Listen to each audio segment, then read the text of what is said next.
Hello, my name's Rob Aldrich. I am an engineer with Stephen Winter Associates, and NYSERDA asked us to put together some short videos talking about oversizing, overzoning, and resistance heat with air source heat pumps in homes. Oversizing and overzoning is to be avoided. It obviously costs more upfront to put bigger capacity, more complicated systems into homes. And also, lots of research, some of our research, and many other people's evaluations have shown that larger, more complicated systems are not as efficient and can lead to increased operating cost as well as higher upfront cost. Resistance heat, on the other hand, while we don't want to rely on it exclusively or predominantly, resistance heat can be a really useful tool in some applications to both lower the upfront cost of electrifying existing homes and really also sometimes improving the overall operating cost. If you have a smaller, simpler air source heat pump system that's augmented by resistance heat in a modest way, it can be really effective for comfort, operating cost, and upfront cost. This first short video is going to talk about load calcs a little bit. Um, Load calcs matter. I mean, decent load calcs are kind of a fundamental fundamental part of properly sizing a good system. Good load calcs, in my opinion, are room by room load calcs. Sometimes a block load for an entire building or an entire floor might make sense. But if you're designing how many CFM need to go to a room or the size of a ductless head that's going to be in a room, I think you want to know the exact load of that room or that space. That doesn't mean you have to go crazy breaking down all these different nooks and crannies in homes, and I have an example of this. This is a duplex. This is actually a new construction project down south, Climate Zone 5. And this was a new Energy Star uh, development. They had a mechanical engineer designing the HVAC system. The engineer broke down the loads in this way. The living dining room was one space, the kitchen was one space, and that was the entirety of the first floor. They didn't model, there was a small powder room with no exterior walls or trivial exterior walls, didn't, model hallways or stairways separately, and that makes a lot of sense to me. Upstairs there were three bedrooms, south bedroom, middle bedroom, north bedroom, and then the hallway and the bath. The bathroom had a supply upstairs. It was a larger room. It had windows, it had exterior walls, and it had a ceiling exposed. So six, not even zones, six spaces in this home really made a lot of sense. They didn't put in closets. You don't have to model closets unless it's a big fancy walk-in closet that has lots of exterior walls and windows.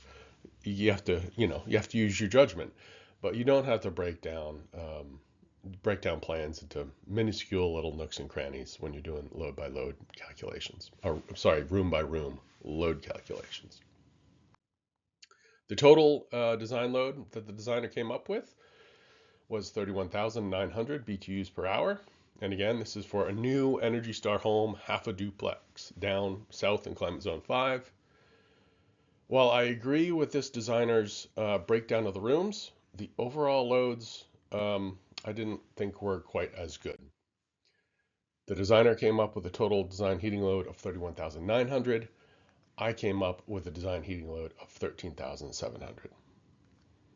This is a 2.3 times difference, and I wish I could say this was unusual, but it is not at all unusual. We see this level of inflating load calcs all the time in our work. A factor of 2 to 3 is really, really common, and it's unfortunate for reasons I'll talk about in future videos. Now, if we look at why these differed so much, it's not hard to figure out. My baseline load calc was 13,700. This, I believe, is the correct design heating load to use for a air source heat pump system design.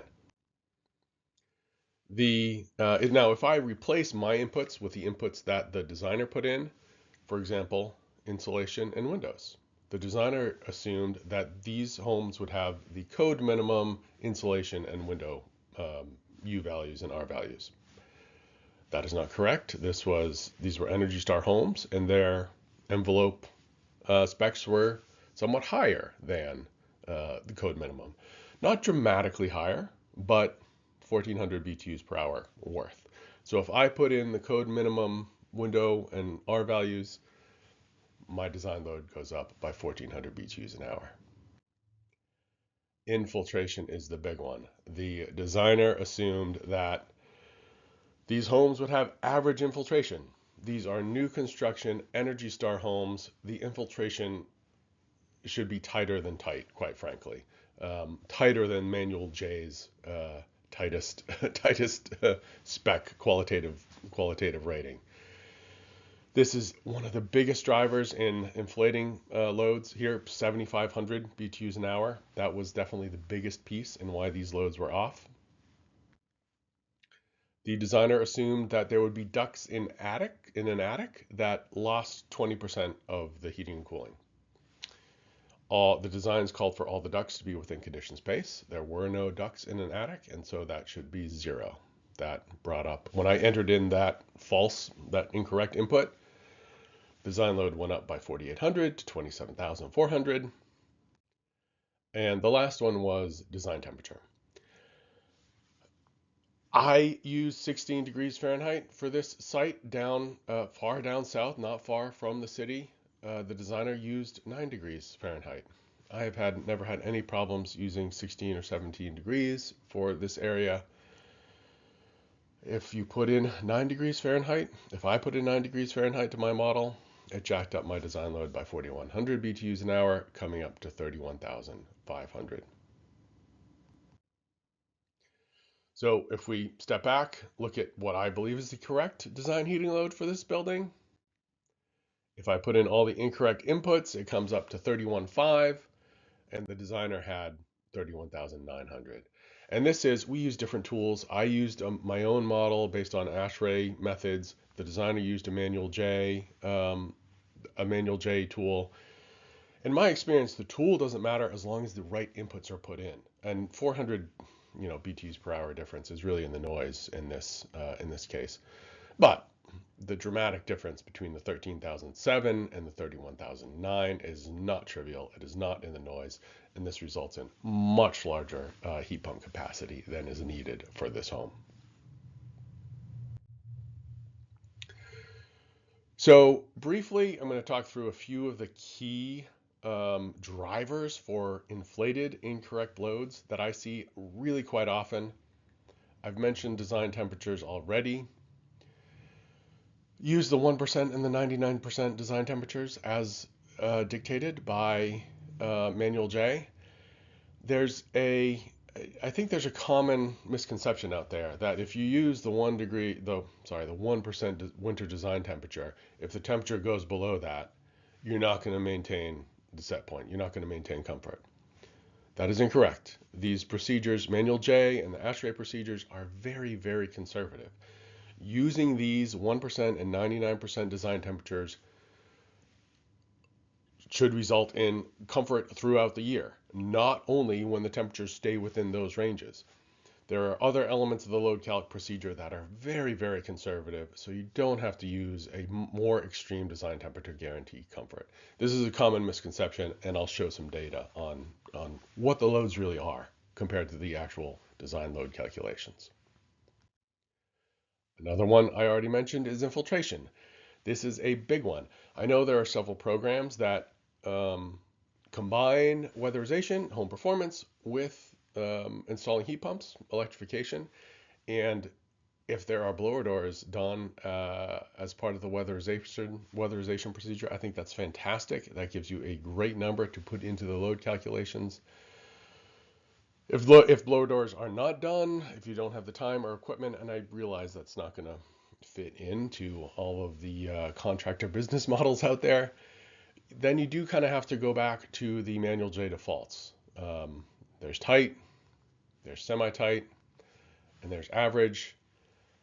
And quite frankly, I would not mention the other two looser ratings. Because if you go into a home that's going to get, first of all, new construction or really kind of deep retrofits should be tight or actually tighter than tight. Even modest weatherization, modest but still meaningful weatherization should get a home to tight or I'm sorry, to average at least, and maybe semi-tight or tighter. So there's not, if a home is getting some efficiency and air sealing work done, I don't really think above average is appropriate or necessary. One of the last things I'll talk about why load calcs go wrong is windows. This is this is a stock photo. I'm not going to throw out a real picture of a real project. I'm not here to throw anybody under the bus, but I've reviewed load calcs for homes that look kind of like this, with modest window areas kind of like this. This is a lovely little cape right on the ocean. It looks spectacular. But one of the problems I see with just people ballparking window areas, I see crazy levels of inflated window area and incorrect window specs, just using some kind of default area and default window specs, and that really can inflate design loads. There's one software tool out there I know that has basically you count the windows on each elevation. How many east windows, and are they small, medium, or large? Well, what are the areas of small, medium, and large? I think that's an important question. I don't think you have to get absolutely exact. You can ballpark window dimensions, but defaulting windows to all one size can go wrong. For example, in this home or in a home that looked sort of kind of similar to this, I'd look at these windows in the elevation. I'd say all these windows look about the same size. They're maybe 2 to 2.5 feet by 3.5 feet, maybe 4 feet. And really, ballparking the area from that is not bad. In one project that I reviewed, the designers had input window area of 430 square feet for a home that looks kind of like this. When I reviewed it, albeit just looking from elevations, I came up with 109 square feet. Almost a quarter of what the designer used. And when you have window areas that are this far wrong, that really can screw up your overall load calculations. So summarizing, decent load calcs really do matter, and we'll get into more details on how they matter in future videos. But decent load calcs don't have to take a long time. They don't have to be onerous, really hard to do. From square one, it probably takes me 30 to 60 minutes to do a load calc, depending on the house, depending on the configuration. I really encourage people to find an efficient way for you to do good load calcs on projects. Room by room load calcs, I think, are definitely important for providing comfort throughout the house, throughout the spaces. Get design temperatures right. That's one of the key drivers for inflated load calcs in my experience. Infiltration is another one. If you can do a blower door test, great. Otherwise, use reasonable estimates of what the infiltration is. And finally, pay attention to window type and area. These are some of the three biggest drivers for kind of inflated load calcs that I see.